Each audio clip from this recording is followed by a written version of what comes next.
안녕하세요. 저는 올해로 30이 간 넘은 여성입니다. 이제는 다 지나간 일들이지만 누군가에게 한 번은 허심탄회하게 털어놓고 싶었어요. 딸이다 생각하시고 가벼운 마음으로 들어주세요. 제가 8살 때 TV에서 어려운 사람을 도웁시다라는 홍보 영상을 본 적이 있습니다. 그 당시에 저는 너무 어렸기에 아버지께 어려운 사람은 뭐냐고 물어본 적이 있었어요. 아버지께서는 몸과 마음이 힘든 사람은 다 어려운 사람이라고 말씀해 주셨지만 그때는 제대로 이해하지는 못했어요. 저에 대해서 이야기를 해볼게요.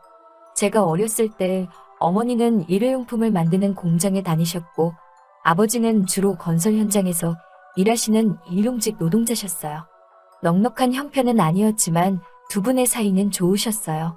비록 아버지는 말수가 적고 무뚝뚝하셨지만 그래도 어머니를 아끼고 사랑하셨어요. 그리고 그런 두 분에게 저 역시 넘치는 사랑을 받으며 자랐습니다. 하지만 이 행복은 오래가지 못했어요. 시간이 흘러 3년 정도 지난 어느 여름날 저는 친구 집에 가고 있었어요. 당시 저는 다세대 주택이 밀집한 동네에서 살았는데 그곳의 길은 마치 미로 같았어요. 즐거운 마음으로 길을 건너고 있었는데 갑자기 어디선가 나타난 오토바이에 그만 치이고 말았습니다. 오토바이에 부딪혀 나가떨어진 저는 치아가 부서지고 여기저기 크고 작은 상처를 입고 말았어요. 오토바이 운전자는 오토바이에서 잠시 내려 저를 이리저리 보더니 걸을 수 있지라고 묻고는 얼른 올라타 빠르게 사라졌습니다. 워낙 순식간에 일어난 일이었어요. 아프기도 하고 정신도 없고 그 자리에 주저앉아 얼마나 울고 있었는지 모르겠습니다. 지나가던 아주머니들 중 저를 알아본 한 분이 저를 집에 데려다 주셨어요. 엉망이 돼서 돌아온 저를 보신 부모님은 매우 속상해 하셨지요. 평소에 큰 소리 한 번 내신 적 없던 아버지는 저를 그렇게 만든 사람을 찾아서 가만두지 않겠다며 며칠 동안 동네를 미친 듯이 뒤지고 다니셨어요. 어머니 역시 저만 보면 한숨을 쉬시며 눈물을 흘리셨어요. 그 당시만 해도 골목길에 CCTV 같은 건 흔하지 않았기 때문에 결국 뺑소니 친 사람은 찾지 못했습니다. 그 후로 얼마간의 시간이 흐른 후 주말 오후 집에서 TV를 보고 있었어요. 그런데 갑자기 소리가 뭐라고 해야 할까요?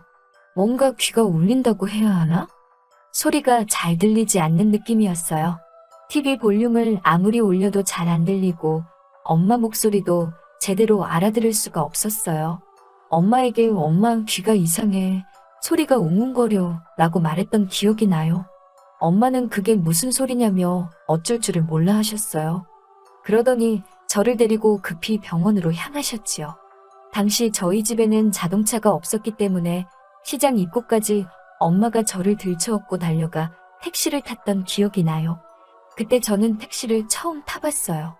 그렇게 도착한 대학병원에서 저는 청각을 잃게 될 거라는 청천벽력 같은 소식을 들었습니다. 그때도 저는 상황의 심각성을 미처 깨닫지 못했던 것 같아요. 어머니는 쓰러질 듯 비틀거리시며 제 손을 움켜주셨어요. 어찌나 세게 움켜주시던지 지금도 기억이 생생합니다. 제가 청각장애인이 되면서 부모님의 사이도 점점 안 좋아지셨어요. 제 상황을 속상해하시던 어머니는 매일같이 술을 드셨지요. 언젠가 심각성을 눈치채신 아버지가 술병을 숨기면서 화도 내시고 달래도 보셨지만 어머니의 상태는 나날이 심각해져만 가셨습니다. 그때 제 나이 13살이었어요. 아버지는 쉬는 날이면 저를 데리고 방방곡곡 유명한 병원을 찾으셨어요. 나중에는 무당이며 사찰이며 교회며 안 가본 곳이 없었습니다. 어떻게든 제 귀를 낫게 해주시겠다며 주변 사람들한테 돈도 많이 빌리신 것 같았어요. 하지만 아무 소용이 없었지요. 저는 저대로 상태가 진전이 없었고 어머니의 상태는 더욱 안 좋아지고 있었으니 지금 생각해보면 아버지가 정말 많이 고생하셨어요. 그러던 어느 날 아버지가 일을 하러 가시고 저는 할 수 있는 집안일을 찾아서 하고 있었어요. 어머니가 알코올 중독 증상이 심해지시면서 살림도 손에서 놓으셨기 때문이지요. 그런데 갑자기 어머니가 저에게 시장에 가자고 하시더라고요. 하지만 어머니는 집 앞에 있는 시장을 지나쳐 버스를 타자고 하시더군요. 버스를 타고 30분 넘게 간 것 같아요. 어딘지는 모르지만 그저 어머니를 따라서 내렸습니다. 그리고 한참을 어머니 뒤를 따라다니며 구경을 하고 있었는데 어느 순간 어머니가 눈앞에서 보이지 않았어요.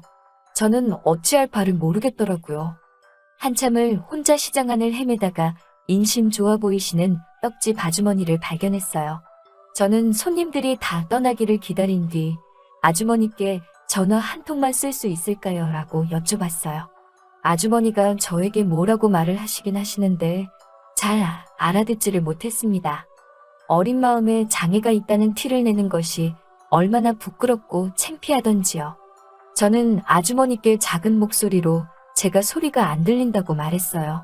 그러자 아주머니는 저를 다시 한번 쳐다보시더니 안 됐다는 눈빛을 보이시곤 전화를 쓰게 해주셨어요. 문제는 아빠에게 전화를 걸어도 아빠가 받았는지 어쨌는지 저는 알 수가 없었어요. 제가 난처해하자 아주머니는 무슨 상황인지 눈치를 채신 듯 번호를 달라고 하시더니 대신 걸어주셨어요. 그리고는 저 대신 아버지께 상황을 설명해 주셨지요. 아주머니는 안에 들어가 있으라고 하시더니 어디선가 김밥 한 줄과 요구르트 2개를 사다 주셨습니다. 얼마간의 시간이 흐르고 아버지께서 저를 찾으러 오셨습니다. 저는 아버지 목에 매달려 엉엉 울었어요.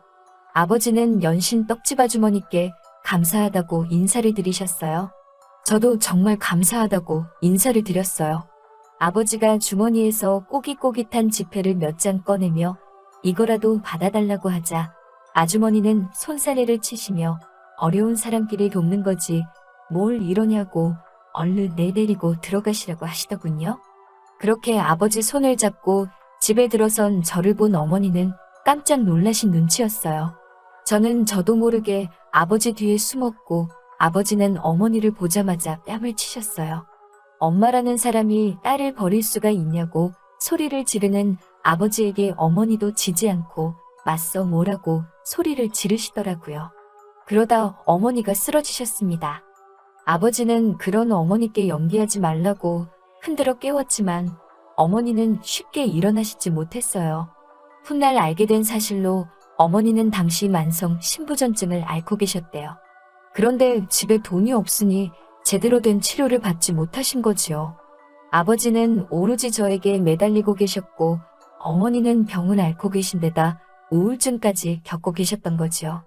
그리고 얼마 후 어머니는 아버지에게 헤어지자며 이혼 서류 한 장을 내밀고는 집을 나가셨어요. 그 이후로는 지금까지 소식 한 번 없으시네요. 아버지 말씀으로는 지방 어디에서 그럭저럭 살고 있다고 하셨지만요. 아무튼 저는 중학교에 올라갔어요. 하지만 귀가 들리지 않는 상태에서 사춘기 친구들과 함께 지낸다는 건 무척 고욕스러운 일이었어요. 제가 듣지 못한다는 걸 눈치챈 몇몇 친구들이 저를 몹시도 괴롭혔습니다.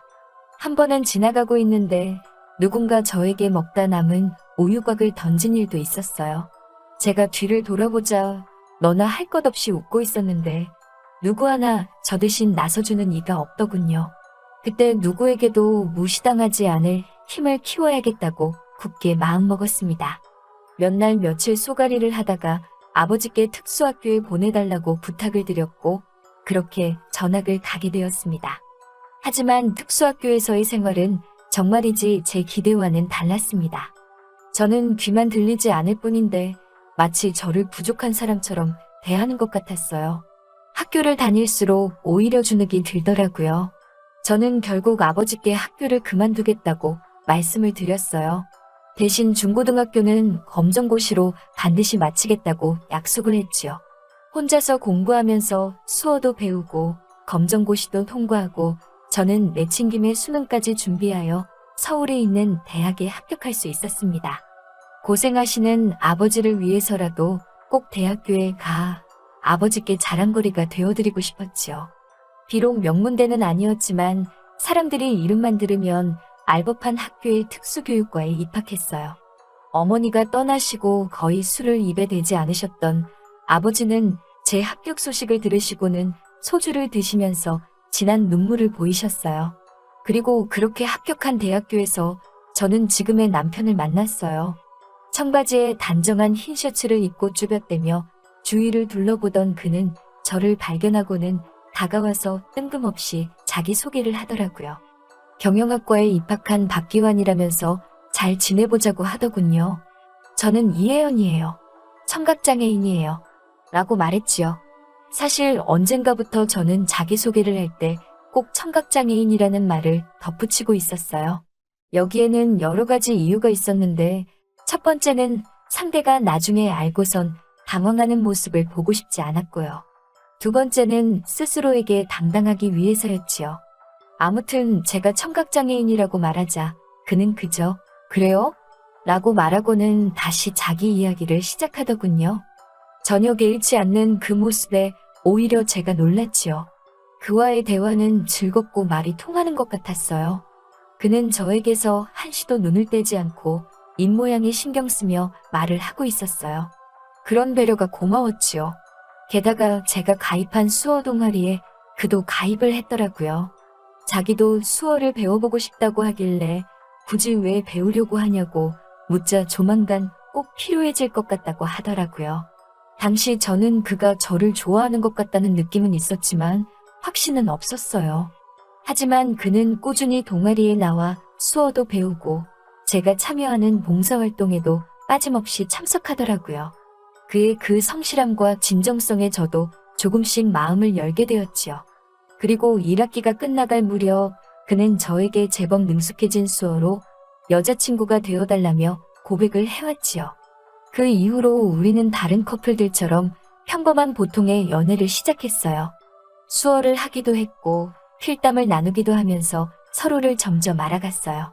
중간에 남자친구가 군대를 갔다 오고 저 역시 해외에 봉사를 다녀오기도 했지만 달라진 건 없었어요. 오히려 그에 대한 제 마음은 더욱더 커져만 갔지요. 그리고 마음 한켠에서는 걱정도 커져만 갔어요. 이러다 이 사람이 나를 떠나면 어떡하지? 엄마도 나를 떠났는데. 그런 생각들 때문이었어요. 결국 저는 남자친구에게 이별을 고하며 그동안 말하지 못했던 저희 어머니에 대한 사실을 털어놓았습니다. 하지만 제가 제 장애를 밝혔을 때처럼 남자친구는 크게 동요하지 않고 묵묵히 들어주기만 하더라고요. 그런데 그 모습이 마치 저희 어머니를 배려해주는 것 같더라고요. 다 듣고 난 후 그는 저에게 이제 그 상처를 자기가 보듬어주고 싶다면서 결혼하자고 프로포즈를 해왔어요. 저는 더 이상 그를 밀어낼 수 없었기에 결혼을 약속했습니다. 결혼을 약속하고 얼마 지나지 않아 그의 부모님께서 식사 초대를 하셨어요. 엄해 보이시는 아버님과 어디선가 뵌 듯한 낯익은 어머님 두 분이 저를 반겨주셨어요. 두 분은 저에 대해 이것저것 여쭤보셨고 거기까지는 괜찮았어요. 그런데 갑자기 제 보청기가 작동을 안 하더라고요. 당황한 제 모습에 아버님이 무슨 일이냐고 물으시는 것 같았어요. 결국 저는 제가 귀가 안 들려서요 라고 말씀을 드렸어요. 그러자 아버님의 얼굴색이 갑자기 변하면서 이제 그만 집에 가보라고 하시더라고요. 솔직히 예상치 못했던 반응이 아니었기에 저는 고개를 떨구고 가방을 챙겨 집을 나왔습니다. 뒤따라와 저를 붙잡는 남자친구에게 괜찮다고 애써 웃어 보이고는 집으로 돌아왔어요. 풀죽은 제 모습을 본 아버지는 절 토닥이시며 원래 결혼이라는 게 쉽지 않다면서 너무 기죽지 말라고 하시더라고요. 남자친구는 계속해서 문자를 보내왔어요. 아버지가 그 정도로 말씀하실 줄 몰랐다면서 미안하다고 상처받지 않았으면 좋겠다고 말이지요. 별로 위로가 되지는 않더라고요. 집 밖에 나가지도 않고 며칠 동안 집에만 머물렀어요. 하지만 아버지의 말씀처럼 결혼이라는 게 쉬운 일도 아니고 이렇게 포기하고 싶지는 않았어요.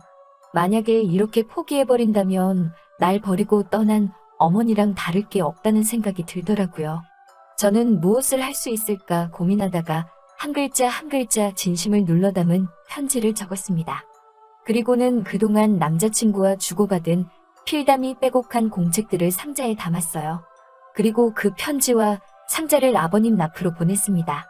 한 번만 시간을 들여 읽어주시면 저와 기환 씨가 얼마나 서로 사랑하는지 아실 수 있으실 거예요.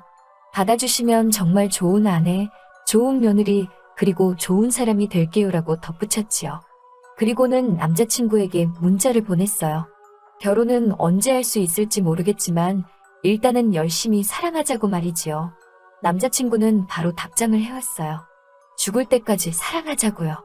그렇게 우리는 다시 만나 예전처럼 연애도 하고 봉사활동도 하면서 시간을 보냈습니다.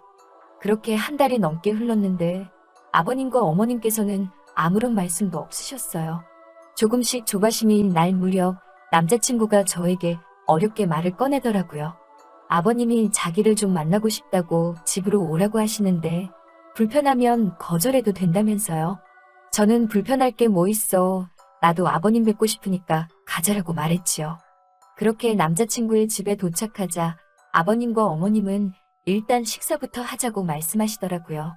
아무런 대화도 오가지 않는 식탁에서 후역후역 음식을 입에 넣고 있으니 왠지 모르게 서럽고 눈물이 차오르더라고요. 게다가 오빠도 저와 부모님 눈치를 보는데 그 모습이 안쓰러워 죽겠더라고요. 저는 결국 가방 속에서 종이 한 장을 꺼내 죄송하다는 말과 함께 오빠와 헤어지겠다고 적었지요. 오빠를 미워하지 마세요. 다 제 욕심이었습니다라고 덧붙였어요. 그렇게 작성한 쪽지를 슬며시 식탁에 올려두고 자리를 일어나는데 아버님이 어디 어른이 식사 중인데 마음대로 일어나냐며 고함을 치십니다. 저는 가지도 앉지도 못하고 엉거주춤 서 있었어요. 그런데 아버님이 갑자기 제 앞으로 오시더니 어설픈 수화로 만나서 반갑다고 하시더라고요. 어머님도 그제서야 노트를 꺼내시고는 이 양반은 진작에 인사부터 하지 애를 놀라게 하냐고 적으시더라고요. 그러자 남자친구가 엄마 지금 혜연이 보청기 껴서 다 들려라고 말하더라고요. 그러자 어머님은 민망한 듯 웃으시며 아니 아버지가 계속 저것만 연습하더니 막상 혜연이를 보니까 긴장을 했나 보다고 하셨어요. 저는 이게 꿈인가 생시인가 무슨 상황인가 얼떨떨해 하고 있었지요.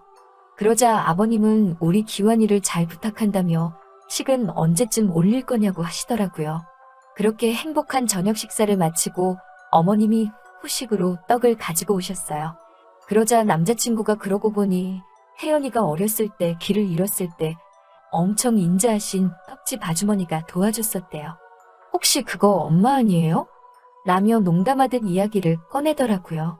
그러자 어머님은 깜짝 놀라시면서 그럼 그때 그 씩씩한 애가 우리 며느리가 된 거야 라며 신기해하셨어요. 저도 깜짝 놀랐지요. 어머님은 그때 연락처라도 하나 받아놓을 거라며 얼마나 후회했는지 모른다고 하셨어요. 잘 크고 있는지 문득문득 생각이 났었다면서요. 저는 그동안 이 세상에 아버지 말고는 그 누구도 절 생각하는 사람이 없을 거라고 확신했는데 이제 보니 그게 아니었더라고요. 생각지도 못한 사람이 저희 안부를 걱정해줬다는 그 사실 하나만으로 그동안 제 마음의 상처가 큰 위로를 받는 기분이었어요. 그렇게 양가 부모님의 축복 아래 기완 씨와 행복한 결혼식을 올리게 되었습니다. 저는 이제 정말 행복합니다. 만약 지금 이 사연을 들어주신 분들 중에서 혼자라는 생각에 외롭고 슬픈 분이 계시다면 제가 꼭 이렇게 말하고 싶네요. 당신의 생각보다 당신은 훨씬 많은 사랑과 관심을 받고 있다고 말이지요. 긴 사연 들어주셔서 너무나 감사하고요. 좋은 하루 되시길 바래요.